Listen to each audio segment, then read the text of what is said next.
Hello दोस्तों, आज की कहानी है बेवजह। सेज पर सीमा बैठी हुई थी। थोड़ी देर बाद रमेश भी आ गया। जैसे ही रमेश पास आया, सीमा बेड से उठी, खड़ी हुई और गुस्से से पैर पटकती सोफे पर जाकर बैठ गई। रमेश ने पूछा, इस गुस्से का कारण? तो सीमा फट पड़ी, बोली, आपको बीवी नहीं, दहेज चाहिए था। अब उस पैसे के साथ ही रहिए।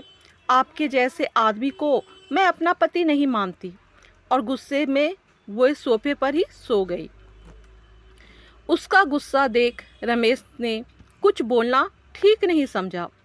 घर में बहुत से रिश्तेदार आए थे। सबके सामने तमाशा नहीं चाहता था, इसलिए वो भी चुपचाप सो गया। अगला दिन रस्मों में और मेहमानों की विदाई में बीत गया। सीमा सबसे हंस हंस कर बात करती, बस रमेश को देखते ही चिढ़ जाती। रमेश ने हंसी मजाक कर कई बार उससे छेड़ने की कोशिश की, पर सीमा का गुस्सा वैसा ही रहा। अरेंज मैरिज थी। सीमा की सास ससुर के साथ रमेश उसे देखने आया था। तब सब कुछ ठीक ही लगा था। सुलझे हुए पढ़े लिखे लोग, रमेश का मजाकिया स्वभाव उसे भाग गया था। ससुर जी ने उसके पापा से कहा था, हम लेन देन में यकीन नहीं रखते, पर आप अपनी बेटी दे रहे हैं तो हम भी बदले में आपको अपना बेटा सौंपते हैं। आज से रमेश को दामाद नहीं, बेटा समझिएगा। उनके विचार सुन सीमा बहुत खुश हुई थी। स्वाभिमानी सीमा को दहेज के नाम से नफरत थी। 2 महीने की संगाई में रमेश के व्यवहार से कभी नहीं लगा कि वो लालची होगा। शादी से 1 हफ्ते पहले सीमा की मम्मी की तबीयत खराब हो गई। एंजियोग्राफी करवानी पड़ी। सीमा शादी टालना चाहती थी, पर मम्मी नहीं मानी।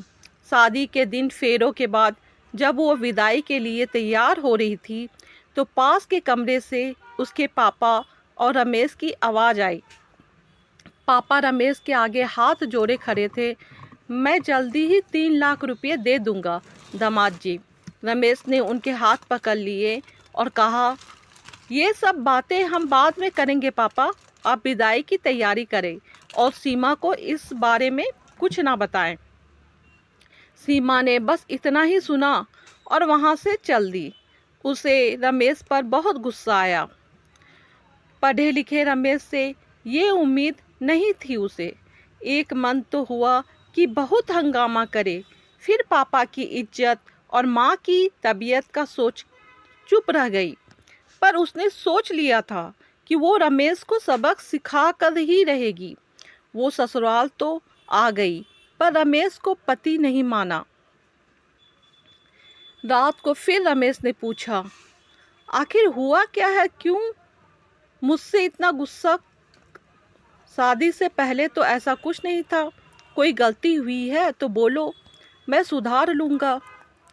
सीमा बोली, बात तो ऐसे कर रहे हो जैसे कुछ पता ही नहीं ना हो। गलती तो मुझसे हुई है, जो तुम्हारी असलियत नहीं समझ पाई। रमेश ने बहुत समझाया, पर वो कुछ सुनने को तैयार ही नहीं थी।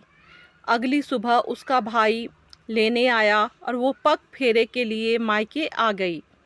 घर आकर सबसे मिलकर बहुत खुश रोई, पर पापा को देखते ही उसका गुस्सा फट पड़ा। पापा, आप तो जानते थे ना आपकी बेटी कितनी स्वाभिमानी है, फिर क्यों आपने मेरी शादी दहेज के लालची रमेश से करवा दी?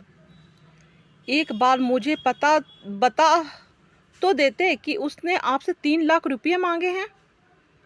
सीमा की बात सुन सब अवाक रह गए। उसके पापा ने कहा कि ऐसा कुछ नहीं हुआ, रमेश ने तो कभी कुछ नहीं मांगा। सीमा बोली, मैंने विदाई के वक्त आप दोनों की बातें सुनी थी, मुझे सब पता चल गया। तब सीमा के पापा ने बताया, बेटी, तेरी शादी की तैयारी में काफ़ी पैसा खर्च हो गया था। ऐसे में तेरी माँ के इलाज के लिए 3 लाख कैश चाहिए था। मैं लोन लेने की सोच रहा था। तभी रमेश ने कहा कि वो हॉस्पिटल का सारा खर्च उठाएगा। आखिर वो उसकी भी माँ है। मैंने उससे कहा कि मैं थोड़े थोड़े करके पैसे लौटा दूंगा, पर वो नहीं माना। बोला अब उन पैसों के बारे में कोई बात नहीं होगी, और तुझे ये सब बताने को भी मना किया। वो नहीं चाहता था कि तेरे मन पर किसी तरह का बोझ हो। ये सब सुनकर सीमा रो पड़ी। 2 दिन वो 2 दिन बाद रम 2 दिन वो रमेश को दहेज के लिए भला बुरा कहती रही, पर रमेश सब कुछ सहन करता रहा। कितनी ऊंची सोच थी रमेश की। शाम को रमेश उसे लेने आया तो वो उसके साथ घर आ गई। रात को रमेश रूम में आया तो सीमा बेड पर ही बैठी रही। रमेश बोला, आज सोफे पर नहीं सोना क्या? सीमा बोली, नहीं। रमेश ने फिर पूछा, तो क्या आज मुझे सोफे पर सुलाने का इरादा है? सीमा ने उसे सारी बात बताई और अपनी गलती के लिए माफ़ी भी मांगी।